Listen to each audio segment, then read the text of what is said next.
Ladies and gentlemen, we are live, so microphones are on.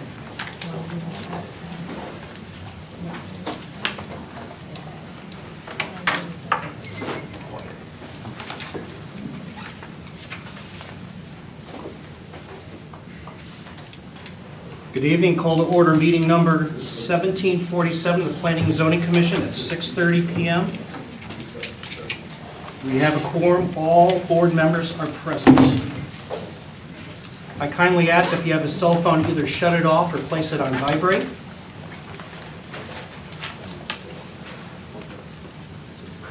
There was no legal notice.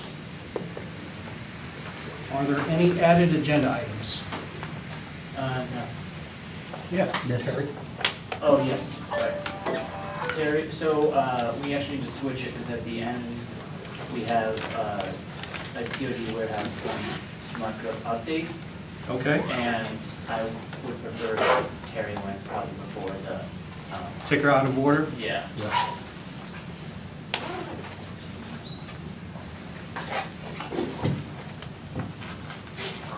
This is the public participation portion of our meeting. Are there any comments from the public for something that's not already on tonight's agenda?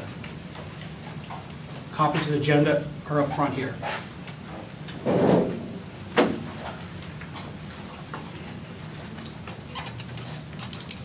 Approval of minutes, September 11, 2018. Any comments, concerns, edits, changes? Yes, I have one. And I believe it's down on line 132.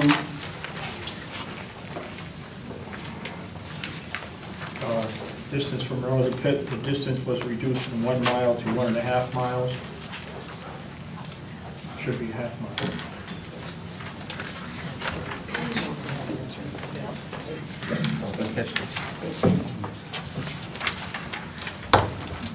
Are there any other edits, changes, concerns? Hearing none, I'll entertain a motion for approval. I make a motion to approve the regular minute meeting from meeting 1746 on September 11, 2018, as read. Second. Any discussion? Call for vote. All those in favor say aye. Aye. I abstain.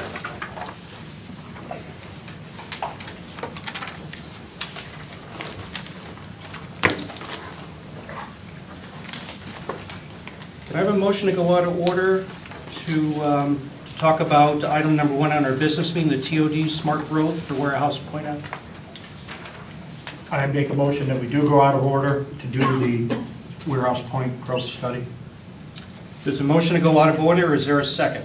Second. Any discussion? Call for vote. All those in favor say aye. Aye. Aye. Unanimous. Terry, the floor is yours. Good evening. My name is Terry Ann Hahn, principal of LADAPC Land Planners. It's been a little while since I've been in front of your board. When we last worked together, we were working on the Warehouse Point portion of the Plan of Conservation and Development. And that activity resulted in this plan, which was integrated into your Plan of Conservation and Development, which identified areas for future growth, various different ideas with respect to uses that might go in those areas, and sort of framed a vision of what Warehouse Point could be based on a series of workshops that occurred at the time. Since that time, the town submitted for a grant immediately after that in 2016, did not get it, but in 2017 resubmitted a grant that would enable us to go from this picture, which is strictly bubble diagrams, into something that had more physical form. And the town did in fact get a grant for what is being called Planning for Stormwater Management and Village Center Redevelopment in Warehouse Point. Could not possibly be longer, but that wasn't the one that was submitted. That's the one that the state decided was the calling on this. And what it is if you recollect, when we were working on the overall master plan, we kept coming up against the idea that, okay, this is what we would like to see for Warehouse Point, but can we do it? Okay, Warehouse Point has the potential for flooding. Warehouse Point has other stormwater issues related to the Blue Ditch. And so the idea was to look at the relationship between stormwater and future development to figure out what really could happen for additional development and growth for Warehouse Point. That's what this grant is really about, is ties in stormwater management and what we are able to learn about that. Because when you do new development, then there's sort of a automatic increase in impervious surface. Impervious surface generates more stormwater. That is already in a situation that's quite difficult in Warehouse Point, but that's what we're really looking at, is make those recommendations. In addition, we are looking at, for this, there's 2 workshops. There's looking at zoning, so that once we have a better picture of what physically we want that future growth to look like, develop a regulation that would be for Warehouse Point specifically. We're looking at, there's a few other issues within that discussion to work on connections with respect to bike paths and pedestrians and things that were part of the overall grant. So the grant itself, it's going to take about 15 months or so. I would anticipate we'll be all finished Christmas of next year. Okay. So right now we're just starting with the base map. The actual base map itself has expanded from where we originally started for Warehouse Point, because stormwater needs to go basically the whole watershed. And the watershed for Warehouse Point actually starts, is located on the other side of Route 5. You know, the hill there for Prospect Hill. So we're dealing with that to see exactly where all the water goes. And we'll be working with Public Works to figure out where all the catch basins and discharge points are and everything within Warehouse Point are. So that's, right now we're in a data gathering stage. So we're looking at pedestrian movements, parking availability, calculating the overall impervious surface for the area, coming up with a new base map, doing existing stormwater mapping, that sort of thing. So that'll take us through October. So we'll be back in November to show the results of those initial investigations. And then from there we start to look at, well, okay, how do we go from that information to this information and start to give it physical form? So the proposal, the grant also includes a series of developing some real site plans for various different aspects in Warehouse Point, so that we can start to calculate a new sort of what we would think is the future development, future land use plan, future development area for the amount of impervious surface that's within Warehouse Point. So then we can figure out a future stormwater model, and then make recommendations as to how some of that stormwater might be handled. By that I mean you can do a couple of different things. Usually relative to the Connecticut River for stormwater, you want to take your stormwater, you want to get it to that river as fast as you possibly can. It's called the fourth order stream. You want to get that stormwater gone, because the flood comes later after the rain, and then you want all your water to already be gone. In this particular case, we might be looking at something, because the Blue Ditch, unfortunately, works differently.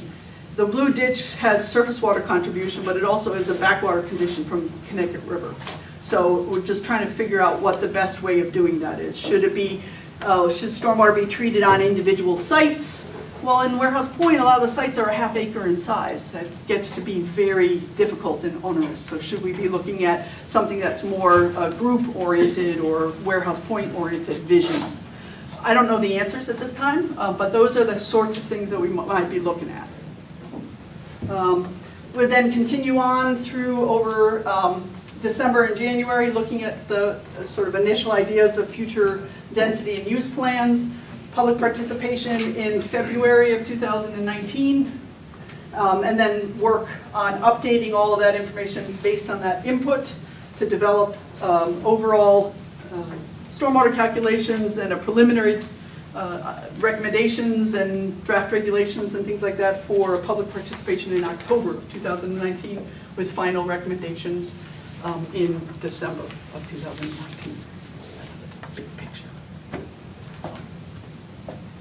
It's kind of where I'm at the moment. Have you been coordinating with the town engineer at this point, where that's too premature? We're only just started, so we did have a meeting with Len and Public Works, and so we are now sitting down with him to go through and find out what information they already have with respect to the catch basins, the discharge points, you know, pipe sizes, things like that. And I know that they recently did some work where the blue ditch comes across Bridge Street, cleaned out a little bit of that culvert area there, and so that has been running.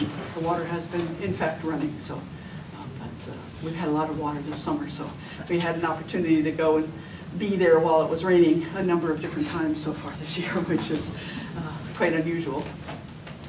Regarding the schedule of tentative completion December 2019, is that tied to when the grant ends, or that's based on what the documents that you can produce and the timeline? I mean, what's the controlling factor when money? Well, two things. Because there are two required public participation elements, the typical way that you do that is you would have public participation in a sequence that goes something like this: October, February, May, because of holidays and things like that. So the October one is already is not an option, so we're looking at February. Then if we wanted to rush it, we could do the second one in May, so we might be able to finish up quicker, but most likely it'll be the following October. So that sort of sets the pace. Anyone else on the board have any questions for Terry? Matt, you have anything? No. So I'll be back on a regular basis, and if we could do it at the front of the agenda again, that's phenomenal. What I'll do is we'll, like similar to what we did before, try and get the information to you in advance so that you can have a chance to look at it and ask whatever questions are coming up. So that's just this. Consider this the kickoff. Okay. Thank you very much. Thank you, guys.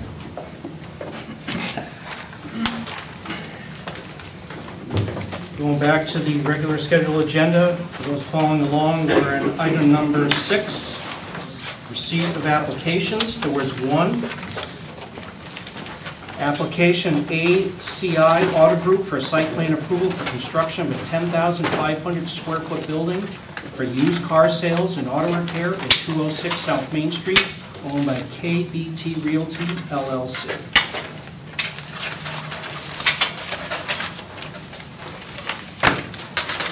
There's nothing for item 7. Item 8, continue public hearings.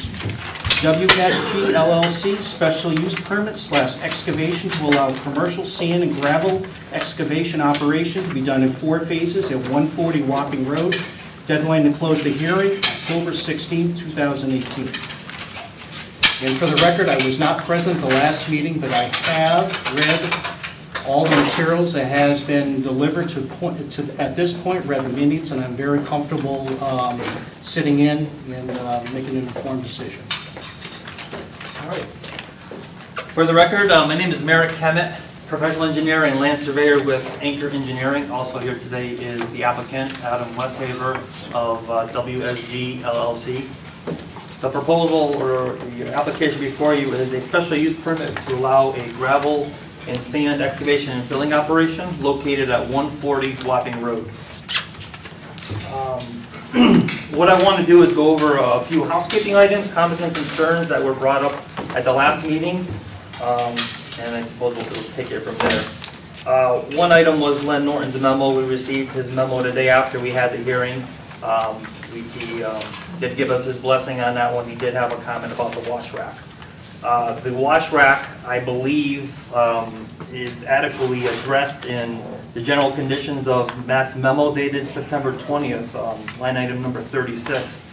And it states here, additional drainage and erosion control measures are to be installed as directed by town staff if field conditions necessitate it. Basically putting that as a condition up front, it may not be necessary to even implement that type of erosion control. So basically we're allowing town staff to review the situation. If there is a situation out there, then we address it at that time. Another item that we had was that we did have a couple memos. I did receive a second one today from the Northern Connecticut Land Trust. They would like to be assured that there's going to be no impact to the bog. We're actually not recommending anything, no direct impact to that bog. We're actually not going to be going past what's already been disturbed. And the only other item was there was a lot of talk about traffic on the roads, particularly Plantation Road and Morris Road. Unfortunately, we can't control the public, traveling over those roads. But the applicant is going to make his best efforts to direct the drivers and discourage them from using those roads as best as possible through this facility. Those were briefly the items that we had. I know a lot of this is going to be hashed out again, so I don't really want to jump into too much of it. So I suppose we'll pass it right back to the commission and see where we take it. Okay, Mayor, I'd like to hear from those who haven't spoken before, so that also includes members of the board. I have a few questions myself. And Ann, do you have anything at this point you would like to ask the applicant, since... I was not present. I have, I guess, a question, and my question really is for the town staff. I think maybe I have an outdated set of the regs that I was given, because in the version I was given, in section 814, it says no new permit can be issued within 1 mile of an entrance or exit to another excavation. And from the minutes, it appears that the regs have changed since the version I have. Yes, that is an incorrect version of the Okay. regs. We're in the process of updating them. That was, and then it looked to me in Matt's memo dated September 20th, the regs say the hours of operation have to be between 7:30 a.m. and 5 p.m. on weekdays. And in his memo, number 24, says it can't be operated before 7:30 p.m. I think that should be an a.m. Yes,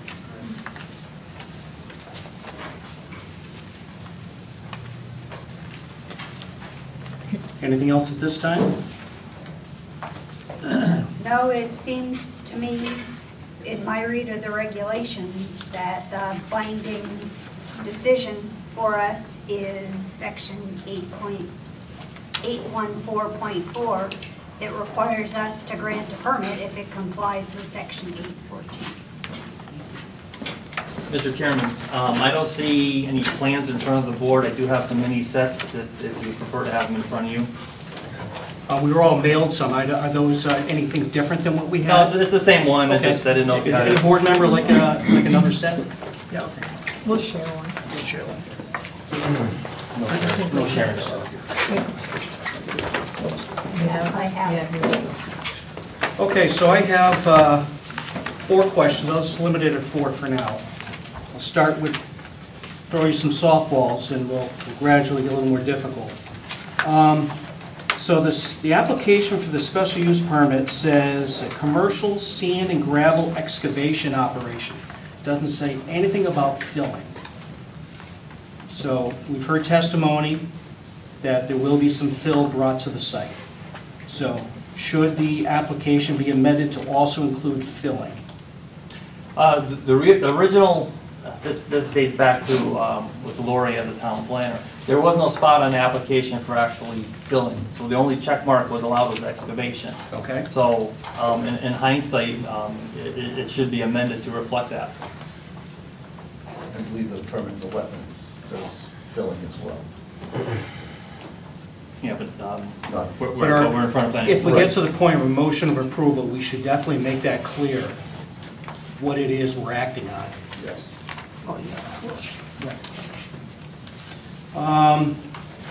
Certificate of mailings.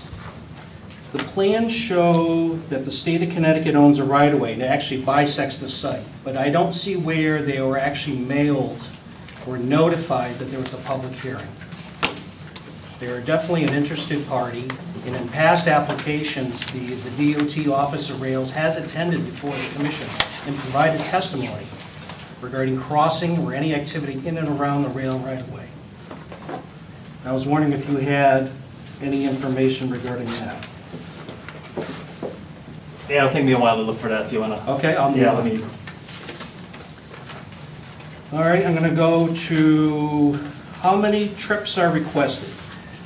So the regulations say they're silent regarding how many truck trips are permitted. We have full discretion here. There has been some past practice. We had some thresholds for some other applications that had been revised along the way. But as far as I'm concerned, we're starting at ground zero, if you will. So there seems to be some inconsistencies regarding how many truck trips or trips are requested. And I think people get very confused when you talk about number of trucks and trips. They're two different things. A trip is a one-way destination of a vehicle. So if you're talking about 60 trucks, that's 120 trips. Where I'm going with this is, so at the last public hearing, it was stated that 120 truck trips per day, 60 in and 60 out, I read. But the traffic study says 120 trucks a day, which is 240 trips. So I'm not really sure what it is you folks are asking for. All right. I'm going to move now to the site drive. My understanding that's an existing paved driveway of a certain length, 400 feet, whatever the number is. Is that adequate to accommodate additional trucks? Is it wide enough? Is there proper site distance? Yes, I know it's an existing driveway, but the land use potential is going to be much different. The required site distance for an exiting truck, those values are a lot higher than a passenger car or any other vehicle that would have exited that driveway in the past. And I'm curious to learn more about what the opportunities for emergency access might be.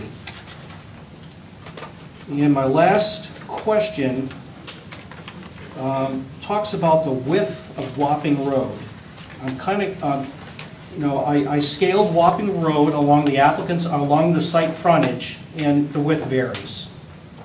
I get 28 feet in some areas, 26, 24, it's all over the place.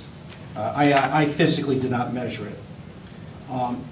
My concern is the ability of two simultaneous trucks to pass side by side on that road. With the potential for increased truck traffic, I don't know if the road is wide enough. And that is definitely within our purview, is one of the things that we need to consider under the special use permit. Are the roads providing access to the site adequate width? Your traffic study suggested that you have adequate capacity to handle the additional trucks. But my question is there adequate width? Now, you talk about the width of trucks, the dump trucks, there are no two alike.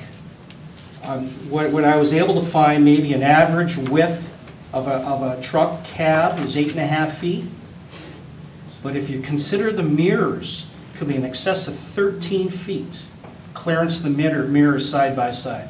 So you potentially could need a road 27 feet wide, 26, 27 feet wide, to allow two simultaneous trucks to pass side by side. Now this road is open to all traffic.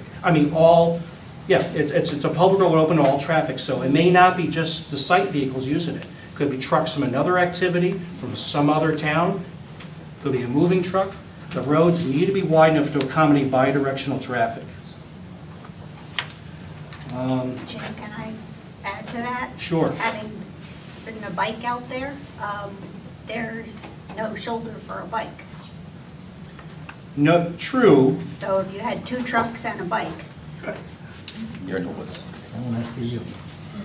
But that's an existing condition, existing deficiency.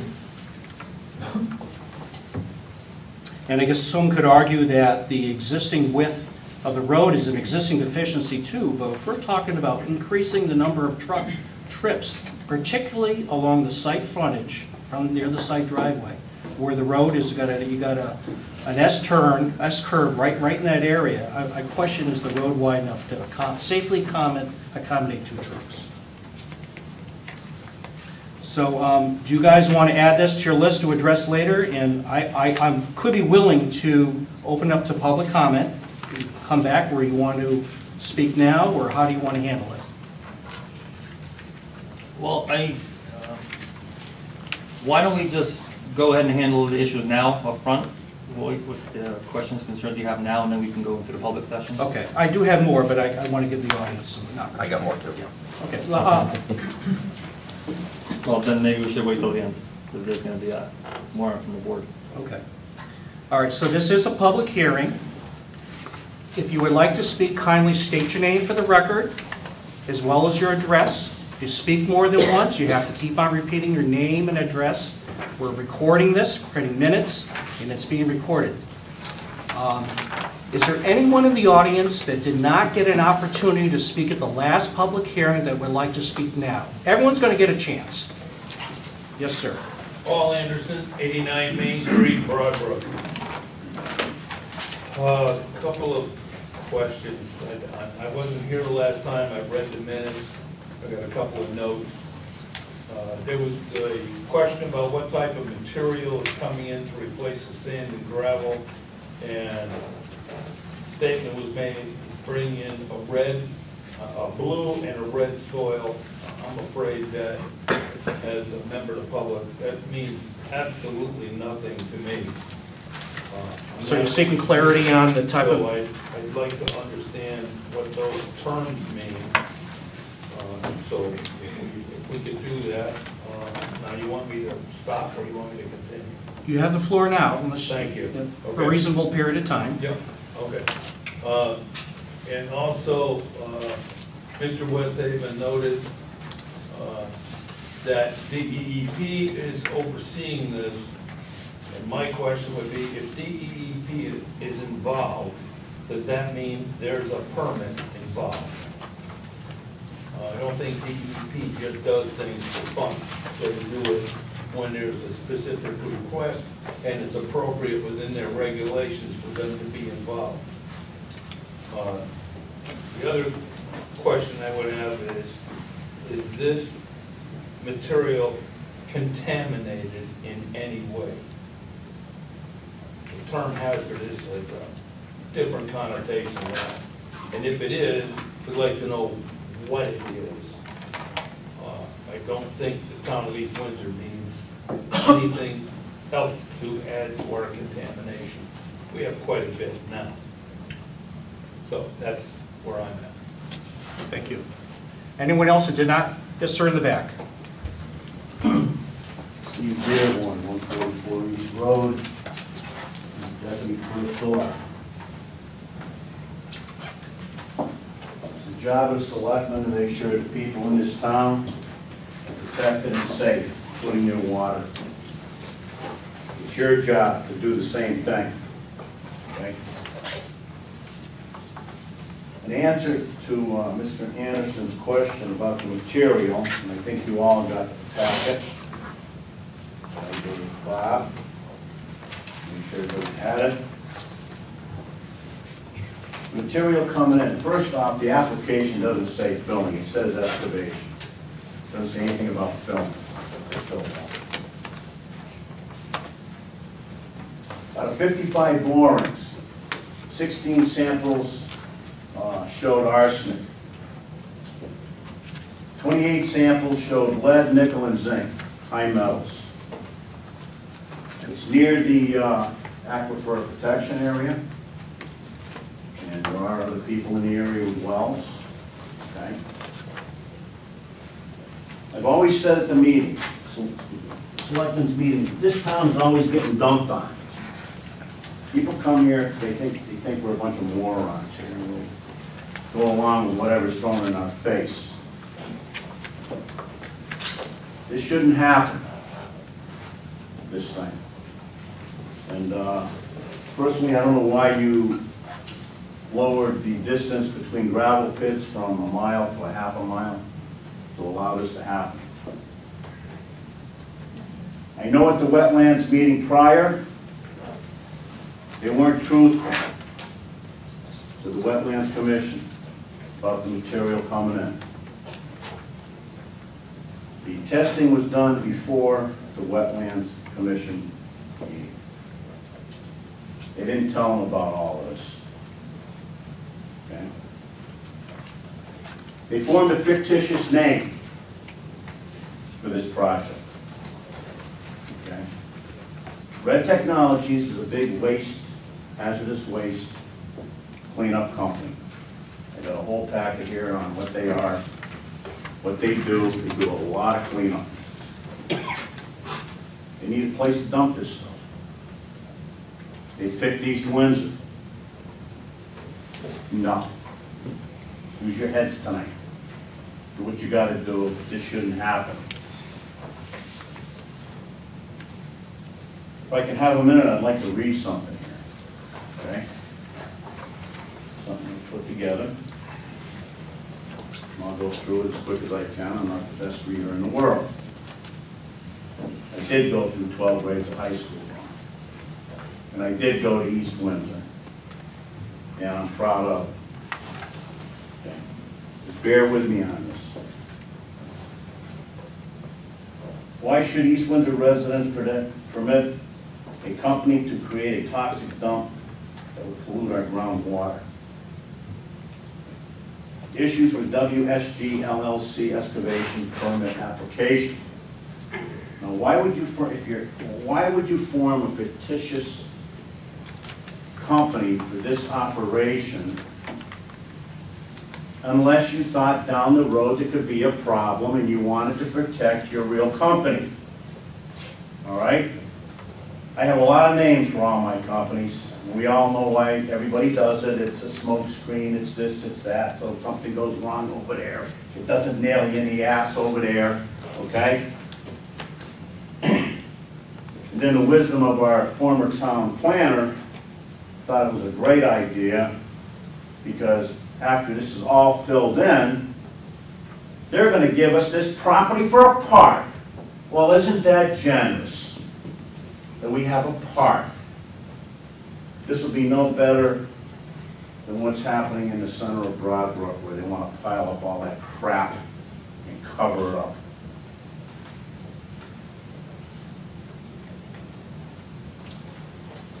WSG LLC submitted a permit for a gravel operation. Okay, just said that. They didn't say that they wanted to fill it in. It's not on the permit for filling. Okay. We do have another one in town that is allowed to bring in fill. But I believe with this kind of material, it shouldn't be allowed in any pit in East Windsor. No pits at all should accept this material unless it's good, clean fill, clay or whatever, you know, something that's clean. Because if it don't go there, it's probably going to try to go to the other place in town. I'm not mentioning names, but we all know where it is. We see it every day when we drive by. Again, they didn't follow the Wetlands Commission about all the stuff that was in the material. And the dates show that it was tested before the wetlands meeting. So they weren't truthful with the Wetlands Commission. What can they do? I do not know about this. Postpone it, take it back, don't give the permit out, I don't know. But this is not stuff, I mean, you're talking about arsenic here, okay? All these heavy metals, and they people weren't truthful. They want to dump it on us. No. So, again, I mean, it's a fictitious corporation made in case something goes wrong. And there's no way, as a selectman of this town, would I ever vote to take that property for a park for the citizens of East Windsor. Guess I'm over. Thank you. Yeah, did you speak at the last meeting, sir? No, I wasn't at the last meeting. Go ahead. So I didn't speak. Keith Dagaloff, 125 Depot Street. I'm going to start out by suggesting that you ask for a condition on this application is that all fill be clean fill and non-contaminated soils. And that should be a condition. I want to explain why that's a concern. And everything I say may not be any concern because the applicant may simply agree to that, and then there could be some misnomers, misconstruction about what's happened at some of the other meetings. But let me explain to you what some of the concerns that I have are. WSG was formed in 2017, and WSG is owned by a Delaware company called D.A. Buck LLC, and there's no information on who owns D.A. Buck LLC, but they're nested LLCs. WSG came before your commission to ask for this change to the text amendment so that they could create the half-mile radius for this gravel pit. And they said that they were going to be doing gravel excavation, and that's why they wanted the text amendment. There was no discussion about doing fill. And then they went to, and then they purchased the property. I think they paid a little over $600,000 for the 2 parcels that are over there, the 40-something acres plus the house that's over there. Then they went to inland wetlands and they made an application. And here's where, when I read the minutes, I had some concerns because they clearly said that, and the applicant is one of the owners of a family business called Red Technologies, which you've heard is primarily does environmental excavation, environmental work. That may not be, they still may get into the gravel business. It's not really faulting them if that's what they want to do. They have a right to make the application. But at the inland wetlands, they said, according to the minutes, that this was going to be clean fill. Right? But the inland wetlands didn't impose any conditions on the application. I don't think they do impose conditions because that's not their job. However, there was a lot of discussion, according to the minutes, about the differentiation between hazardous waste or hazardous materials, and they clearly said they're not bringing in hazardous materials, but no one asked whether or not they're bringing in contaminated soils. And contaminated soils is totally different than hazardous waste. And DEEP regulates contaminated soils, and DEEP can give you a permit, it's called a transfer permit. That all you have to do is apply for it, and they will grant you a transfer permit for transferring contaminated soils. And one question you should ask, if you're interested in this, you should ask the applicant, do they intend to apply to DEEP for a transfer permit for contaminated soils for this project? The reason that the issue of contaminated soils has come up is because MDC published a contract for this project, for their project, and they also published an addendum to the contract. And the addendum states that they've done testing on the site, and some of the site has contaminated soils. And in fact, you know, we're not talking about down 2.5 miles down the ground when there's bedrock and you don't expect anything but naturally occurring materials. But they said it's in an urban area. They expect that soils that haven't been tested may be contaminated soils. And there's also businesses in that area, including an auto body shop. There was something about a dry cleaning business. And they said that there's a possibility, that there's a likelihood that there may be contaminated soils there. Now, they said they're going to ship materials up to Massachusetts and they're going to ship to Alabama. And one question is, well, that has nothing to do with this application, presumably, because those are hazardous materials that they're going to be shipping out of state. The question is, and then they promised that this promised to you that this is going to be returned to agricultural use, and they expect the town is going to take it, and then they have to bond for this. So the question is, if there are going to be contaminated soils that are going to be brought onto site, and it's going to be regulated by DEEP, well, first of all, you have no control over that.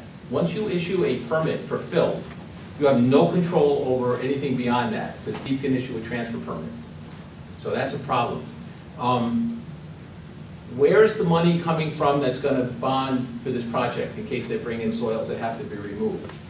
Why would the town be taking a site that has contaminated soils 30 years down the road? Why would they accept the liability for that? And what are the conditions required to restore this to agricultural use if contaminated soils come onto the site?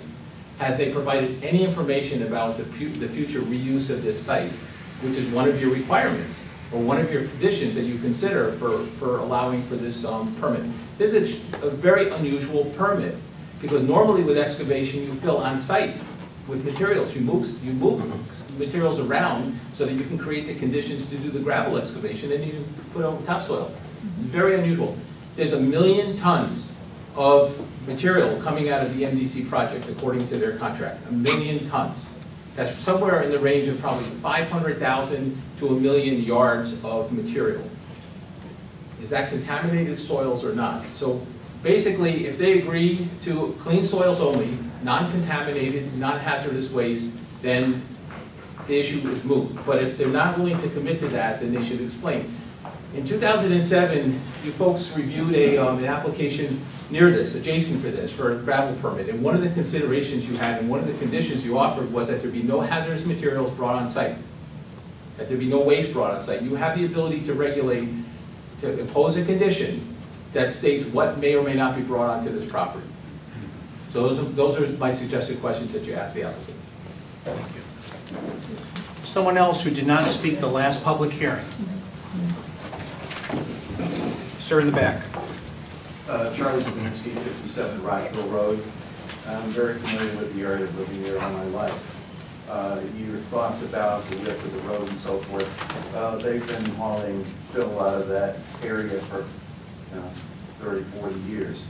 And the road is not wide enough. You want to say that with conclusive evidence. If you cross the track, the rail track going southwest, and just as it starts going up the hill there's a bend, you'll see that where the trucks couldn't make it going side by side, and the embankment's worn down where the trucks have gone up the embankment.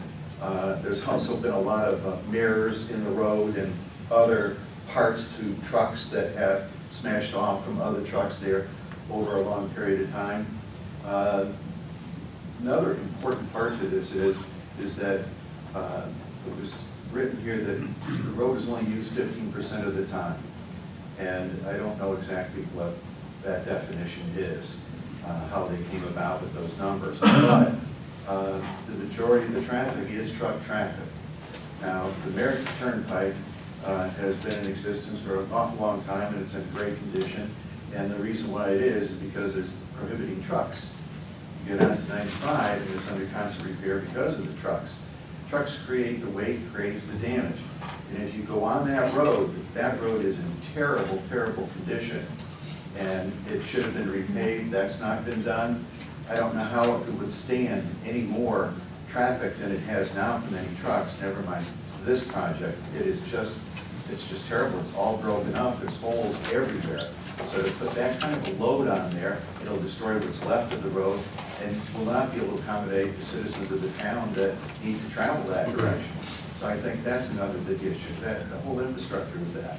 So, and I didn't see anything in the report that the head of Public Works, East Windsor, has looked at that from that perspective, about being able to take the number of loads on the road and the condition that it's in. Okay. Thank you. Yes, sir. Alan Baker, 340 Rice Street. I just want to say that you do get through all the issues and you do actually intend on approving this application. At the very least, there should be a condition that requires the applicant to pay for a licensed soil professional to be on the site to verify that indeed that what is brought in is actually clean. One of the conditions from the Wetlands Commission was that they are to provide the reports, the daily reports on a weekly basis to an email to staff, and then we would be able to corroborate that. Thank you. Someone else who has not spoken before. I'll come back to you. Give someone else a chance. Yes, ma'am. Carol Arrowsmith, 9 Morris Road. Our property does abut less than 100 feet from this property. I can verify the road. I have a picture of that Warren Way Road right near our property. The driveway to this is going to be right across the street from our property. And my concerns are, as a homeowner, and you may consider it as a not in my backyard thing, but I feel that this, over the years that we've been there, we've lived there 35 years, we purchased that property, and before I purchased the property, I called the town and I asked about the dump. And I said, what are the plans for the dump? Because I really didn't want to be in an area where the dump was going to be huge, getting bigger and bigger all the time and end up in my backyard. And I was told at the time that it was going to close in 10 years. This was 1982. I believe it took a little longer than 10 years for the dump to close, and then quite a bit longer for it to be remediated as it is. And then, I was told that the dump would close in 10 years and everything would be fine. It would revert, there'd be farmland all around, everything would be just fine, no problem at all. In 2007, the town meeting called to have a sand pit go in. And they were asking for, I don't even know how we heard about it, but the concern was the access route. That they needed to have special permission to go through the wagon shed trees, as I recall, or right near it, abutting it, or whatever, to get in there because they couldn't use the dump access road or whatever access road they were using because it was too far away. It was too close to Charbonneau's pit driveway. It was less than a mile away. So we all came to the meeting. I don't know how many of you were here. And we complained loudly and we said, please, please, please, please don't do this. And they said, the board said, okay, we will not, we understand there are problems with this. We are very concerned with this. There's public outcry against it and we will not permit this, namely because of the mile, that is obviously outside of regulations, and so we cannot do this. The next year, my husband and I drove by and we said, it looks like there's a sand pit back there. We had no knowledge that the driveway had been approved by a text amendment, which is done by the board, and I guess all you have to do is put a notice in the paper. It's going to be a text amendment coming up at the meeting.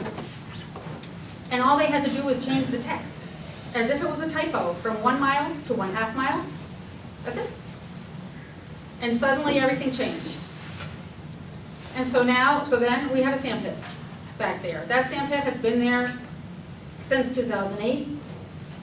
It was supposed to be 10 years. I guess the 10 years is ending now. But now, what's happening? It's just creeping closer to properties. This entire town, or at least that area, is an ancient lake bed or river bed. There's gravel everywhere. We all sit on a gravel bed, highly valuable. It may actually benefit all of us to tear our houses down and dig into our own yards. It would probably, especially if you consider having to live across the street from a gravel pit, the property value that you're going to see plummet. It's going to be worth more to you as a gravel pit than as a home. And it's just a shame. We have worked hard on our home for our children and our grandchildren to enjoy it. And right now, every day in the summer and even winter, we can hear from this gravel pit the backup beepers, the construction noise. I don't mind that so much because it's productive work, it's okay. The weekends, we have complained for the entire time we've been there about the dirt bikers and the ATV people getting in there. There's parties at night. One time the police even said they did not want to go in there. They knew there were problems, but they didn't want to go in there because they were fearful because they thought there was guns in there. And they would not go in there. So there's that all going on, we know, in our backyard all the time. All the time. Weekends is just, and it's not a decibel problem. It's a noise characteristic. It's like a mosquito in your ear all the time. And it's very annoying. So to feel like, okay, this is now right across the street from us, and they're talking about a 50-foot buffer where there isn't even, they're not even going to do a berm. There's just the trees that are already there because they're fine. Well, when those leaves come off in the winter, we're going to be looking at a big open pit mine. That's what it is. It's all dirt and it's a big pit. It's dangerous because people are going to want to go in there, and it's dangerous. If they're walking up the piles of dirt, the footing is bad. I mean, it all comes down to quality of life versus profit, productivity, business concerns. And if this town becomes that completely, there will be no residents in this town. And maybe that's what people want. Maybe they want East Windsor to just be the industrial park of Connecticut. But I think the people who live here and who love it and have raised their children here and love the agricultural and open space aspect of it are willing to fight for it. And that's what we're going to do. That's what I intend to do. I will fight this. I am in a budding property. I will appeal the decision if it's made to go forward. Thank you. Someone else hasn't spoken before. Yes, ma'am, in the back. Lori Suzik, 15 Morris Road. I live on Morris Road since 1985. Next door neighbor is a Carol. One night last week after work, before it got dark, I ran around the neighborhood trying to get signatures. Went up Plantation a little bit, Stepping Stone and Morris Road. I had about an hour and a half before the sun went down. My daughter got married on Saturday. I haven't brought this to the wedding in East Windsor. That's how passionate I feel about it, and had people sign who lived in town. I could have gotten a lot more signatures if I had more time with the wedding and night, working and then running around after work. I only had 2 evenings to do it. So every single person on here didn't seem to be that aware of what was going on. They were concerned about truck traffic, decreased property value, noise, truck traffic, dust, on and on and on. I didn't have a chance to make a copy of this, but I'd like a copy and I'd like to share it with the board. There's a lot of people who are concerned, and I'm sure if I had a few more days to go out, I could get a lot more signatures. There wasn't one person who didn't sign that I asked. Oh, I guess there's more. So. We'd be happy to take it, just take into consideration. As soon as if we get to the point, we need to close the public hearing. We cannot take any additional information. So just keep that in mind. Yes, sir. Stan Pulaski, 354 Rye Street. I've lived in the town of East Windsor my whole life. That's 53 years. I grew up in the NORCAP era, so I got a chance to see the truck traffic. That portion of the road is small. We now have groups of, well, they're bicyclists. These guys come in packs. There is not enough road between them, 2 trucks, and everything else. We have another contractor that runs down Rye Street on a regular basis. Now we're gonna turn around and bring them down Rye Street. That's 354, they're coming right by the house.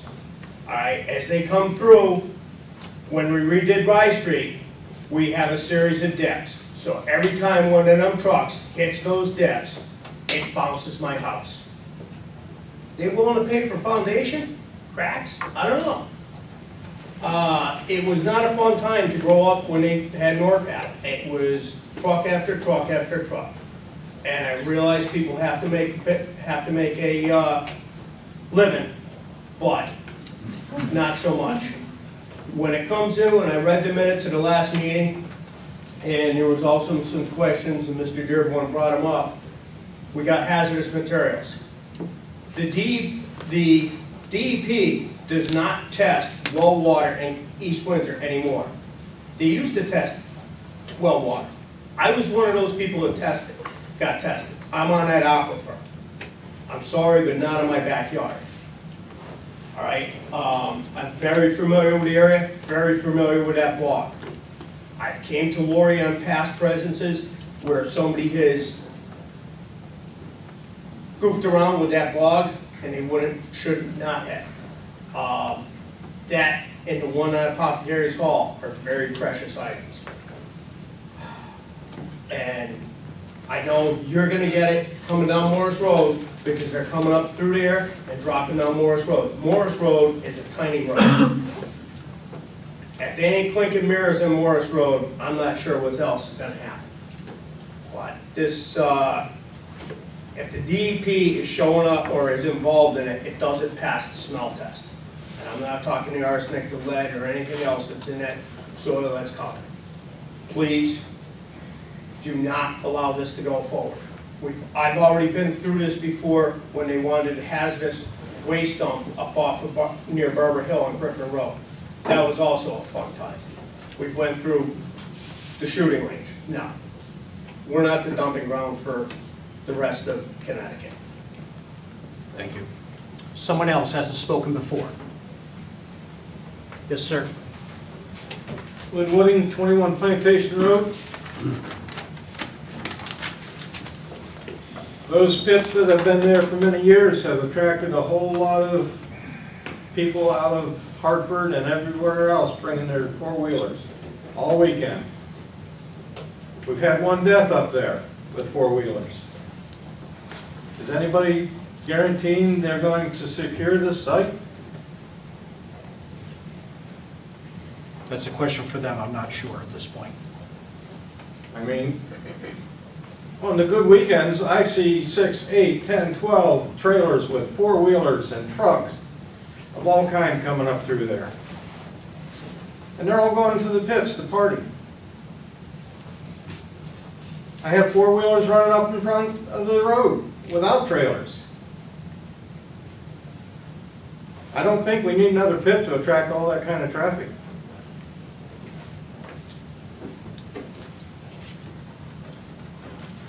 And the other thing with the roads and trucks, are they going to repair all this roading that they're going to tear up when they're done?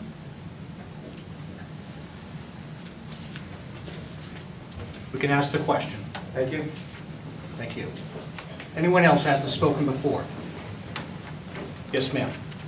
Michelle Malarkey, 43 Graham Road. Of course, I share a number of concerns about the traffic and the security, and I have read the minutes to try to educate myself, and I see that there are, promises to control it after the fact, but I think we all know that the town is not in a position to count trucks, monitor speed, or enforce the very real safety concerns, both for out-of-towners, but also for our own residents and children.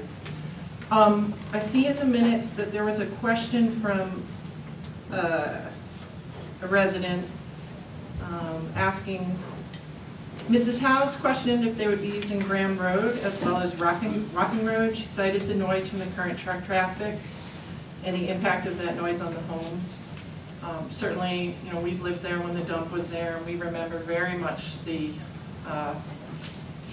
decreased quality of life. There's still quite a bit of traffic on it as well. However, I don't see that addressed in the response. The response was Mr. Rustaver indicated that traffic will be using Windsorville Road to get to Walking Road. They will not be using Morris Road. And a question remains, will they be using Graham Road? I would assume so if it's the same trucks, or perhaps not. So that is the question. But it's I see you're shaking your head, so I'd say it's not reflected in the minutes to the outside reader. And Michelle, I think there's a bunch of outstanding issues that need clarification, so that's not surprising. Yeah, and the other one question that I was trying to make sense from the minutes, and I have no idea if it's true or not, Mr. King reported this is agricultural, industrial, of course, this was the resident speaking, and that there's no access to industrial. You can't access this industrial from agricultural land. It's never been allowed. So I'll do my homework as well as I can to see, what kind of precedent that is that true? I'm not sure how that was related, but okay. Thank you. Someone else hasn't spoken before.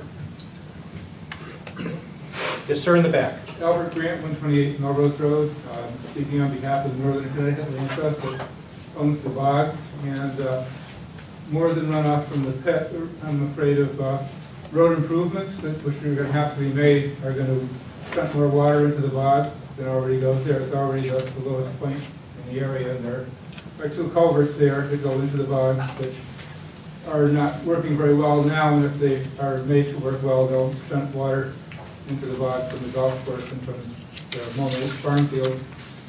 So I'm just concerned about road improvements impacting the bog. Any widening or anything would have to be trouble for the bog. So. Thank you. Anyone else? Yes, sir. Austin Burt, 43 Graham Road.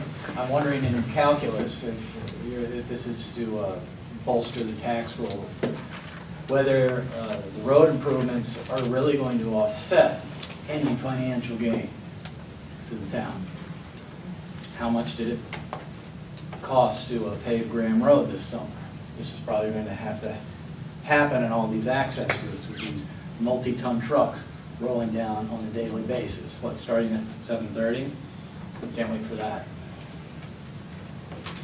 Thank you. I think that's a very pertinent point. Anyone else hasn't spoken before? So at this point, we're going to keep the public hearing open. I think there's some additional questions from the board, then we'll go back to the public one last time. So, Ann, do you have any questions to ask at this time?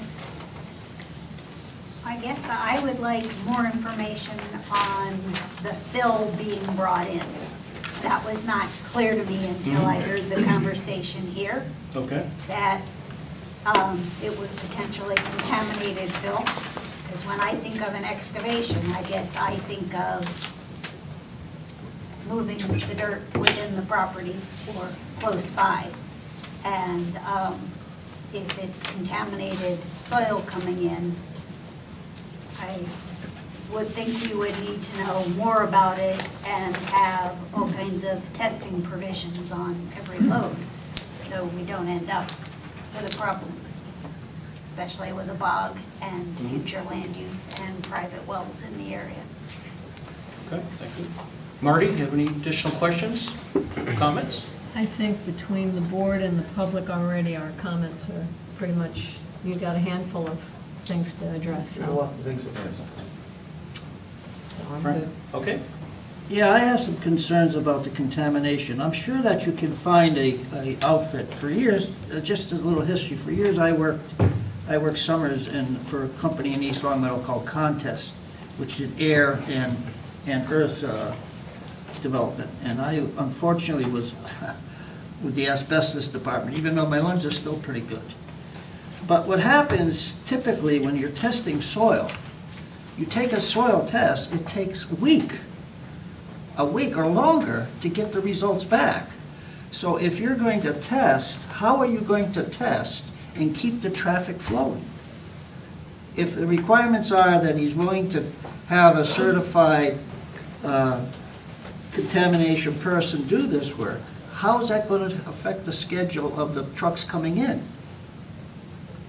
I mean, you know, if you're digging in Hartford, you take a sample out of a load, you can't dump that load as fill until it's tested. That might take a week. What's he going to do? Keep the truck full?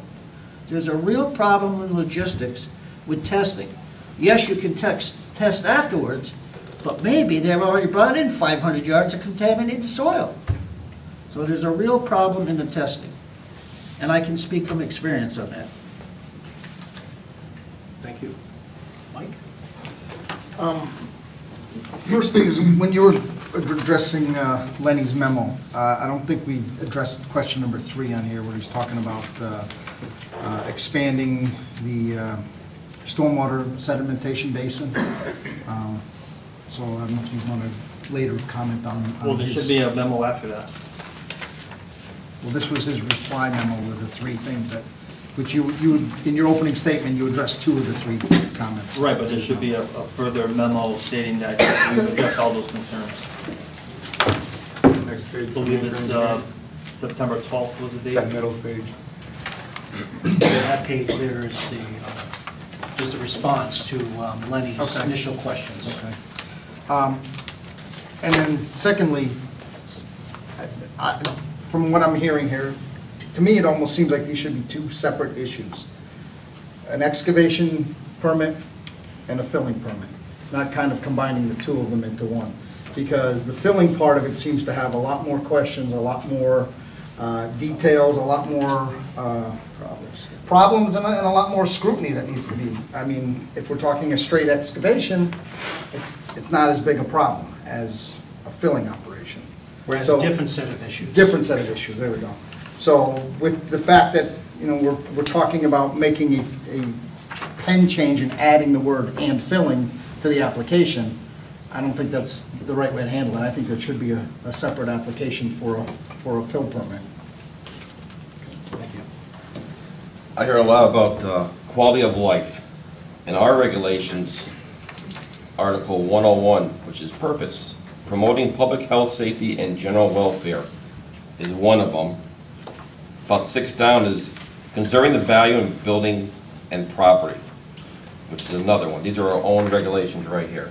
So there's 6 or 7 things here that definitely pertain to the town. So I just want the commission to keep that in mind when voting. I think what Mike was just saying, number 3 was the one that I questioned the most, because even if the soils that are coming out of there, a lot of them are that clay, red, murky, mucky stuff that packs real hard, but it doesn't really perk. So even if you did excavate down to the bottom, started filling it back up, and as you get to the top, I'm not really sure how you'd even contain groundwater with rain like we got today. There's really no way to stop it. It just, I mean, you can catch dams and all that stuff, but I really think it's going to run away. And then if there is any contaminants, it would end up, like you said, near the bog. And you know, we have other spots in town that were dumping stuff, but previous they were they were a dump. I'm sure the dump in town has some pretty heavy metals to it. Any of the dumps in town, so going there, I don't see as much of an issue as a site that isn't really touched with anything that's contaminated. How it sits now. That's how it sits now. Well, regarding the drainage, the water does not leave the site now, and the water will not leave the site, you know, with this proposal. We've introduced some settling basins for sediment, so it doesn't discharge into the wetlands, which we did get approval for, you know, from the Wetlands Commission. And you know, Len Norton did have a lot of concerns regarding our drainage, and we did iron everything out with him. And I do understand your concerns, but we also did work with Len, you know, on those concerns. So when you, the way you have it now, obviously it's literally septic sand for 100 feet or whatever. So if you put something that was kind of like a hard packed dam in there, that's going to sheet drain across it? Will anything else infiltrate? There's all different kinds of materials that are going to be brought in. It's not just specifically that hard tan material that's going to be in there. It's not just specifically the MDC job that people are referencing. There's materials that are going to come in from all different areas of the state. And it's not going to be contaminated as it's perceived to be. It's material that's going to meet the requirements of the state, the town, and everywhere else that meet that property's requirements. One of Len Norton's requirements was that we had to perform the drainage calculations with no infiltration. Okay. And the site works with no infiltration.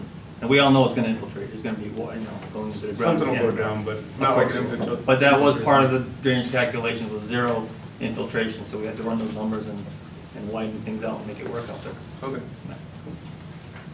Mr. Sullivan? Yeah, I'll go on an easy one for you. The landscape issue along the berm, or a berm if you build one, you certainly have enough trees there where you could put a double or triple row of the evergreens and you wouldn't see anything through those. And I still have a concern about the licensed inspector and how the soil gets tested. I know you can't test it on every truck. Who does the testing? When it comes out of the ground? Do they stockpile it for a while in Hartford first? How does that whole thing work? And how many people inspect it? One person or 3? There's multiple tiers. When you have a project that's going on, you have the owner and the owner's consultant, and then you'll have the general contractor. The general contractor will generally have a third-party consultant. Everybody in the world goes out there, they'll test the soil, it gets excavated, stockpiled. It's tested 6 ways till Tuesday. They determine where it can go, whether it's clean, whether it's contaminated, hazardous, or what have you. And then the soils are sent off to the appropriate receiving facilities based on the disposition that the third-party LSPs come up with. Okay, who decides what's a safe amount of hard materials, hard metals? There are state regulations that have each requirement that are in there. Oh, that's it for now, John. All right, so we'll go back to the public. Yes, sir. Andrew Masters, 310 Rye Street. Just to, I'd like to ask for a clarification. I believe the principal applicant said just a few minutes ago that material would be coming in from other parts of the state, and I thought that the principal idea was that excavated material from the Hartford Tunnel would be moved into this site if that was the case. So I just wanted some clarification. Was that a misstatement that fill material from other parts of the state might also end up here, or is that actually the case? There are multiple jobs and projects that go on throughout the state, throughout the entire season. It's not just going to be material that would come from one particular job. There are projects that are where they're excavating a house. They may have some overburden from there, but they'll get tested. It may come out, and if that's clean material, that material gets potentially shipped to our facility if they so choose. So it's not just limited to one particular project. Someone else? Yes, ma'am.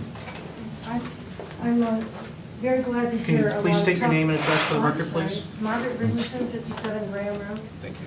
I've lived in East Windsor for 31 years. I'm glad to hear a lot more about the fill issue. And I would encourage you to study even more closely as to why filling was left out of the application wording. And I'm not sure if it's just an oversight in wording now. And I'm hearing a lot about testing, and thank you for bringing the testing issue up, but I'm not sure what the plan is for testing, because a lot of it, I understand, involves the state. And the state of Connecticut has often looked at East Windsor to dump whatever. And I'm going back 20 years to when they wanted to dump nuclear waste here. So I'm really, really concerned about what kind of fill they're talking about. And how does it get tested? You could take a truck, you know, and slip it through or whatever, and they managed to dump something. I mean, I've talked to witnesses who have actually seen midnight trucks going into NORCAP. And that's well beyond the hours that I'm hearing about. These are just sly little things that slip through. And I also, you know, heard, and I can't prove this, that there's demolished brownstones from Boston in NORCAP. So the fill issue is a deep concern of mine. And I think that might be more of an issue, more of an intent here than we know about. Keith Yakaloff, 125 Depot Street. I again heard some ambiguity in response to Mr. Sullivan's question. He asked who determines the levels. I think he was talking about the levels of heavy metals.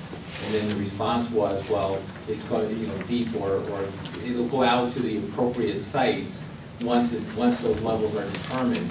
And I didn't hear the answer being that only clean materials that are uncontaminated would be coming into East Windsor. And so I would have thought that would be the response to that question. If the intention was only to bring in clean materials, the response would have been simply, there shall be no contaminated soils, it shall be only clean materials. And the question again is that I still have is, are they intending to get a deep transfer permit to bring materials to East Windsor? And if the answer is no, then that could be a condition, that they shall not utilize a transfer permit to bring contaminated soils. So just following Mr. Sullivan's question, I found the answer to be ambiguous and unclear in terms of their response. I don't think clarifies for the public the concern about clearly, are they bringing in only clean materials? And would they agree to that condition as part of the permitting process? Thank you. Yes, sir, in the back. Alan Baker, 340 Rye Street. I heard talk, and I don't know if there was any commitment or any specific regulations of how many trips per day. How would, on the ground, how would, in reality, you be able to control how many trips per day if there were soil coming in from multiple and varied sites that you wouldn't know on a daily basis? Would you, quit at 11:30 a.m. if you got to your maximum trips? How is that ever dealt with, or is it just all, no holds barred? I live on Rye Street. There's trucks going down there, far too many as far as I'm concerned already. That practicality issue has come up time and time again. How does the town monitor that? Still don't have a good answer for you. Someone else? Yes, sir. I'm Bob Maynard. I live on 7 Blue Heron Way. I'm also the first selectman. I like this idea of 2 applications, one for excavating and one for filling. I think we don't know enough about the filling, and I think this is a huge decision, and we have to understand what we're doing before we really grant a permit to fill. So I would like to spend more time trying to understand the process of testing, and I was surprised to hear that there's going to be soil from more than one place in Connecticut. I thought most of it was coming, and probably most of it is, but I thought all of it was coming from the MDC tunnel dig. And I was going to ask what the process is for that. If there's slurry, do they put it aside and let the water drain out of it, and how do they test it? And I would like to go through the whole process of how it's tested and where the results are stored, and that for MDC. But if then they're coming from other places in Connecticut too, I'd like to know how that is tested. And also, maybe in a more general, I think in other cases there has been an impact charge to people who have been doing trucking in other towns, and maybe so much a ton or something like that that would rebuild the roads and maybe help monitor this, because we certainly don't have the staff in the town to monitor any kind of testing. So that's something. And then one silly question, but I have to ask this. I went on to the Secretary of State's office and looked up WSG LLC, and when I clicked on it, it said, I think the sole person involved, or sole person was D.A. Buck, D.A. Buck. I wonder what, and we couldn't find anything on what that, if it was a company or what it was. So my question is, who or what is D.A. Buck? That's me. Okay, that's what I figured. Glad to meet you, sir. The mystery man. Yes. I thought you were Andrew Westhaven. No, Adam Westhaven. Oh, Adam. Okay. Yes. Oh, that's Yes. D.A. Buck. Yes. Okay. Yes. Thanks. You're welcome. It's my father's name. All right. Sir in the back? Stan Plaski, 354 Rye Street again. All right, now, to the applicant in question I have, you're going to be taking fill out of a home. Where's the DEP inspector? We don't have enough of them throughout the state to test out of one household, out of Hebron, South Windsor, Suffield, wherever it may be. There's not going to be enough of them. That fill is going to land up in there. Multiple areas, I've got an issue coming in. You have very little control. And again, Nothing gets allowed into the facility, as we had discussed previously, without being tested. so you're going to stop the truck, test So it, and if then the let truck, it go? if somebody wishes to bring material into this facility, material has to be tested.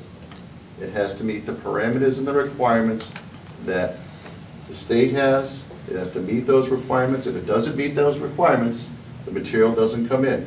All those documents are going to get submitted to the town. They're going to go into the town's computer. So everything that gets tested, everything's going to be monitored, and the town has full control over it to question. They can come to the site, they can look at our records, they can look at the town's records. All the material that's going to come in is going to meet the facility's requirements. And nowhere in the, in any of the stuff that I've read, I saw anything from the applicant about monitoring wells. I saw nothing about groundwater. We have wells on the site. I think we have 4 wells right now, maybe 5. I have a building right down the street that's right next to the bog that is on well water. That has a salt system on it as well. No, I'm talking about monitoring wells. Right, no, I understand. Yeah. So I tested the groundwater, the drinking water for that house. The water's fine, it's a little hard. I had to put a water softener in there so it didn't eat away the metal and the piping and all of that, but other than that, it's fine to drink. And then there's other wells that are on the property itself.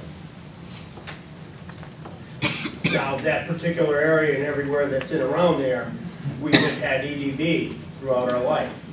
And there's been homes not too far away from me on Rye Street that were a cold for a number of years.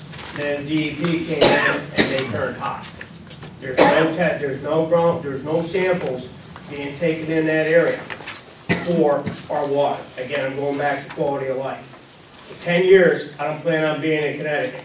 I'm planning on selling the house. I don't think that's gonna be my retirement.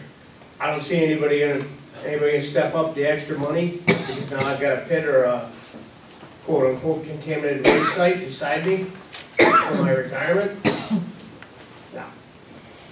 Thank you. Someone else? Anyone else? Ma'am in the back. You. Yep. Lori Zucker? Yes. Can I present my signatures to the board? Sure can. Yep. Yeah, we'll take those. Thank you.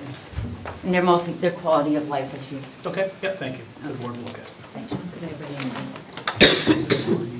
in? Lori, what's your last name? Suzik. Suzik. S-U-Z-I-K. Lori, is it? Lori, L-O-R-I. Thank you. 15 Morris Road. Thank you, dear. Thank you. Anyone else? Yes, ma'am. Just to follow up with Lori. State your name for the record, please. Carol Aerosmith, 9 North Road. Thank you. To follow up with Lori, I'd like to, actually, if I can, read this, what was on the petition that people signed, for everyone who didn't see it, and who might want to sign it. We demand a denial of WSG LLC excavation permit for Wapping Road. WSG LLC has applied for a special use permit excavation to allow a commercial sand and gravel excavation operation, and I don't even talk about the filling, on 48 plus or minus acres with extensive frontage on Wapping Road. The East Windsor Planning and Zoning Commission has full authority to approve the permit application as presented. However, for zoning regulations, they also have the obligation to discourage the degradation of nearby property values and to preserve the current character of the area.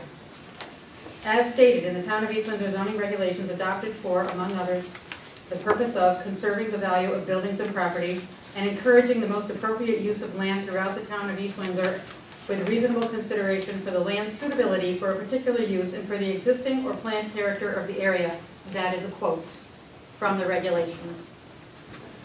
It is in Chapter 1, Section 101 of the Town of East Windsor zoning regulations.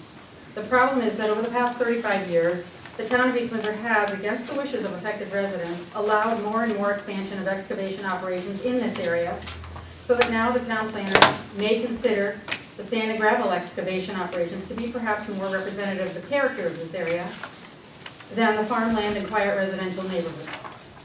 The Wapping Road property, a former Christmas tree farm, extends over the railroad tracks, abuts the Northern Connecticut Land Trust Wapping Bog, a protected conservation parcel, and extends along Wapping Road for several hundred feet to border property owned by Leonard Mulray.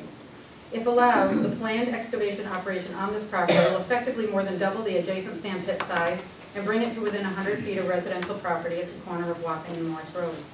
Of primary concern to us, the residents of this part of East Windsor, are the impacts over the anticipated 30-year life of the proposed operation on quality of life as defined by the ability to enjoy the use of our own properties without being subject to undue annoyances caused by the operation of and ancillary activities associated with the excavation operation.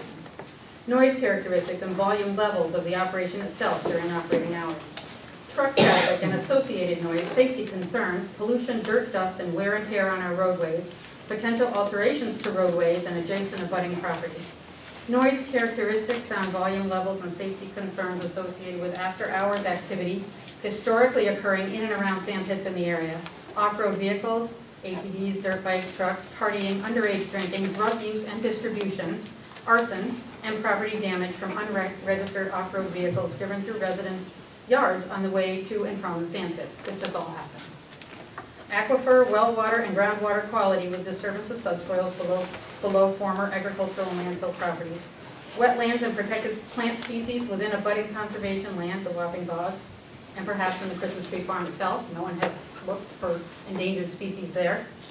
Property values, which will inevitably fall precipitously due to potential buyers having the exact same concerns that we have. Other towns in Connecticut have acted to disallow operations of this kind altogether, as they are not in line with those towns' visions for the future. What is East Windsor's vision for our future? By my signature below, I assert that I am opposed to the proposed commercial sand and gravel excavation operation at 140 Wapping Road. I further assert that I am 18 years or older, a citizen of the United States, and have not been coerced into signing this petition. That's what it says. Thank you. Thank you. Along those lines, this is the plan of conservation and development. And I'll read a couple things from the recommendations. So you wondered what our plans were for East Windsor. Number 13, the Descantic Windsorville, Melrose areas develop village plans for each of these areas to establish agricultural guidelines, lot requirements and densities to preserve the historic character, preserve the rural agricultural character, and enhance the architectural character respectively of each of these areas. That's number 13. Number 15, develop a program to preserve the agricultural economy and visual resources of the town to encourage farming to continue. Number 20, consider a 10-acre mini farm overlay zone for those areas of the town where there is active farming.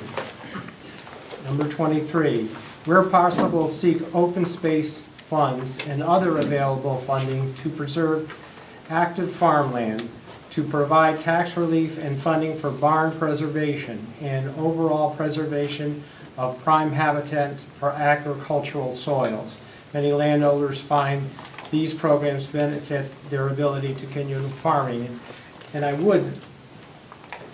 not good in agriculture, unfortunately, but I don't know if with 6 inches of topsoil that's sufficient to plow and harvest crops. I don't know if there'd be a limitation, so I think we should check with the agricultural department and to see if you could farm after the soil's been put back in the Christmas tree farm.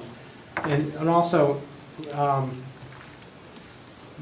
Adam said that he would meet the requirements for the fill that was brought in. I wonder if, could the town have a copy of those requirements? Yeah, it's a general rule that you can't bring in pollution or material that's contaminated, that's at a higher level than what you have at the facility or your site. How do you That's determine the what's... law. You go out there, you pre-characterize the material that's out on site. There are regulations that stipulate what you can and can't bring into groundwater classified area. So you'll tell us that? Everything that's going to be held. Is that available? It's going to be held to those standards. I can get those over to you. Okay, that would be great. We can meet afterwards if you want. Yes, ma'am.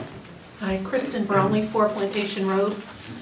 I think as a whole, in addition to all of our concerns that we've voiced, I think we're basically asking the panel, in addition to all those concerns that we have, that we just basically come down to one thing: is this beneficial to the town after you consider the cost that it costs to maintain or bring the roads up to code and all the other financial considerations that it's going to take? How does this benefit us as a town itself? Do the taxes that they'll be paying on the site even begin to cover the cost of what it, and I've been told at the last meeting that there were no funds to repave, I guess that, what is that road that runs by the dump? Wapping Road. You know, it's crumbling there. The roads are crumbling from both sides on Plantation from the weight of the trucks. So I guess at some point the board has to decide, is this beneficial for us both financially and, you know, a certain standard of living that we're willing to accept, in addition to all the other concerns that we have? What do we have to gain by allowing this permit? Thank you. Sir in the back. Dave King, 341 Rye Street, also chairman of the Board of Assessment Appeals here in town. A couple of thoughts that came up. One, it's awfully concerning that in the previous minutes and now again tonight, the applicant has basically said that everything I'm going to bring in is at least less polluted than what's already here. That should not be our standard. We shouldn't be shooting for, hey, it's not as bad as what's here. And I think that we also need to think as a town, we're seeing with the problems we're having in Broadbrook, do we really want to be known in the state of Connecticut is where we dump polluted material? And finally, I don't see how putting what's essentially going to be a dump for more polluted material in an area that's going to affect residential areas is not going to affect property value. So I would imagine that any tax revenue from this would be offset by the pretty obvious decline in property value of everyone around here. And Again, I would implore the board to deny this, but if you did choose to go forward, I would then also encourage every affected resident and property owner to come to the Board of Assessment Appeals and appeal your property value, because I do not see how it could remain the same. Thank you.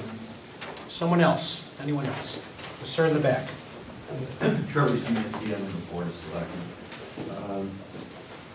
One of the main questions I had was about the measurement of the contaminants that are in the soil. How logistically can you do that? And Mr. Gowdy, you answered that very, very well, that it's next to impossible to do it on a load basis. So, you know, there's going to be stuff that's going to be going without anything being checked from what I can see, unless there's some plan that we laid out so we can see that.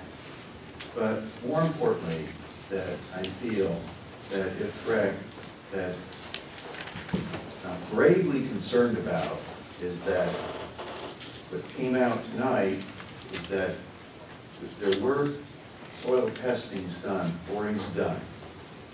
And that was done in the results prior to the inland wetlands meeting.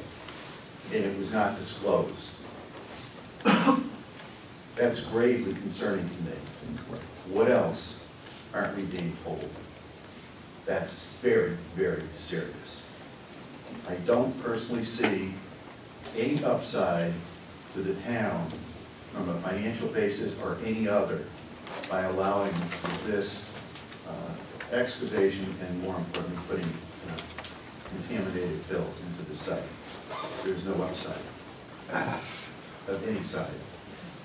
Thank you. Thank you. Yes, sir. Yeah, just again, briefly, Keith Yagaloff, 125 Depot Street. I think the applicant may have misstated the standard for bringing contaminated soil into the community. The applicant said that it can't exceed the levels of pollutants or contaminants that are existing already. I don't believe that that's correct. I believe that once you request DEEP to give you a transfer permit, you can bring contaminated soils. And what this discussion— That's incorrect. That's incorrect. What this discussion tonight means is, for you folks, is that you really need an expert. You need to have is you would have a traffic expert come in, or you would have a soil expert come in, or you would have any expert come in to allow the applicant to make statements and to give information about what the applicant is doing. This applicant needs an expert to come in to explain what the issues are with DEEP and what the circumstances are for soil transfers for contaminated soil. Again, I didn't hear tonight anything from the applicant saying that only clean fill would be brought into East Windsor. It would be great if the applicant said that, but all the responses are that it can't exceed certain levels in the soils, it's going to be regulated, it's going to be tested, but is there a single statement at any, other than in the wetlands, where they did say it was going to be clean? Has there been a statement made to planning and zoning that only clean, uncontaminated soils will be brought into this town? And I think you need to have an expert come in and give you information if you don't get that assertion from the applicant. Yes, ma'am. Stan Flusky, 354 Rice Street. Answer to Bob's question. Agricultural use, 6 inches of topsoil, not adequate. Average, when you're plowing with a mow board and a plow, and I've been out of business end of it for a lot of years, in the early years, Mr. Dearborn can attest it. Minimum is probably 8, down anywhere from 12 to 16 inches. As long as you're not hitting subsoil, you're turning it over. And that's the whole idea. So if you put 6 inches down there, you're not even going to ever run a wheel harrow over it without coming up with sand or whatever, anything else is underneath it. So better plan on having a lot more topsoil. Thank you. Thank you. Ma'am? Margaret Riggerson, 57 Grand Road. And again, talking about terminology, if you're talking about defining clean, I mean, define what is the definition of clean and what is the state's definition of clean, and what is an expert's definition of clean, and what is the definition of an expert, and does the expert have the best interest of the residents of East Windsor as a priority, or the best interest of the applicant as a priority, all that stuff. And I think that looking at terminology in the applicant application is important. Thank you. Thank you.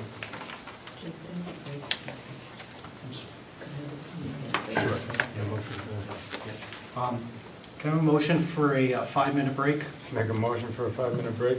Is there a second? Second. All in favor? Aye. Be back in 5 minutes.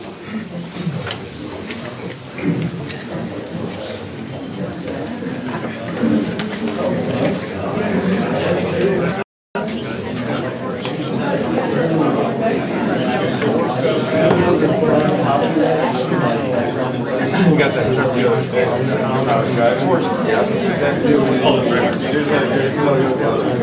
Mine?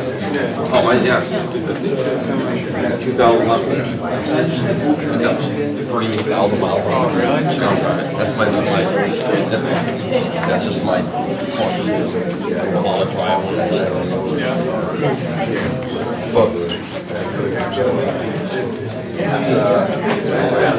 Yeah. Oh, yeah. I'm trying to sell them. Get the newer ones. They go forever though. Yeah, it seems like I bought a 550. Yeah. 400,000 miles on 67. I had to get an order. I'm out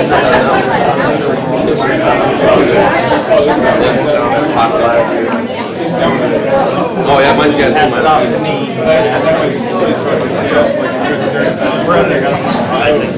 I see that. Oh, really?